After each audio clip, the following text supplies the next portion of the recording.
somos Luisa y Daniela y en este código pretendemos solucionar un caso de mínimos cuadrados en una parábola.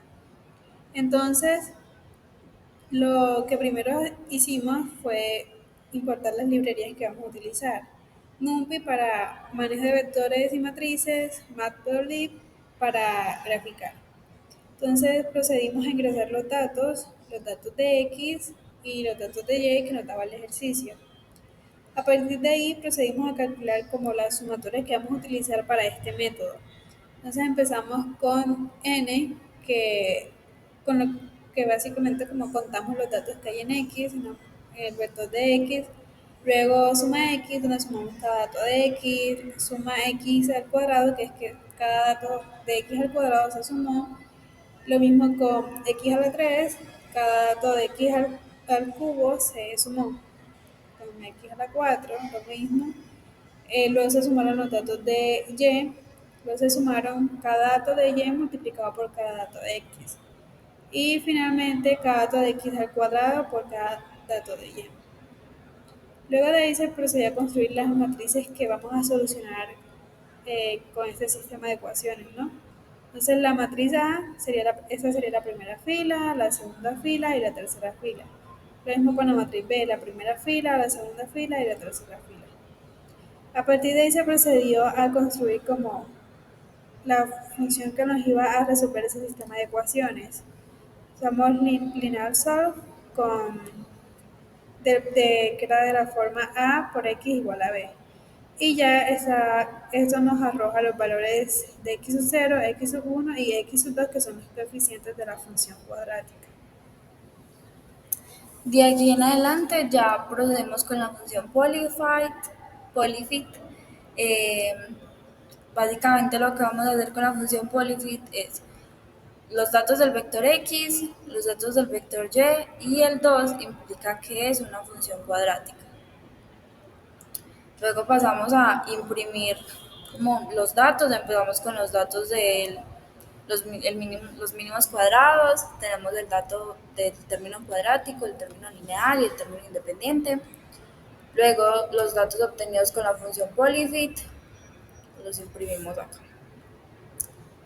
Procedemos ya con la gráfica de mínimos cuadrados, donde empezamos con la creación de un vector para los datos de x como datos al azar. De ahí ya usamos esos datos que se obtuvieron como con el vector al azar y se multiplicaron por los coeficientes en una función cuadrática para obtener como los datos de y. De ahí pues esta función que se llama plt.figure y nos da el fixed size es como para lograr tener las dos gráficas en una sola ventana. De ahí usamos esta para indicar dónde va a estar la gráfica de mínimos cuadrados y empezamos a graficar. Ahora sí, los datos de X y los datos de Y, que serían como los datos experimentales. Luego procedemos con los datos del vector que les mencioné, que sería como el vector aleatorio que nos da valores aleatorios para X, y el vector de Y, que fue el que se calculó con esos datos aleatorios de X y los coeficientes.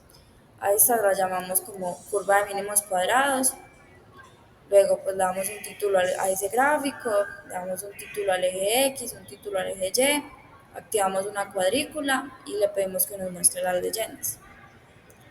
Luego para la gráfica de polyfit indicamos a qué lado va a estar la gráfica, hacemos como un modelo o un vector para hallar los datos de Y de polyfit.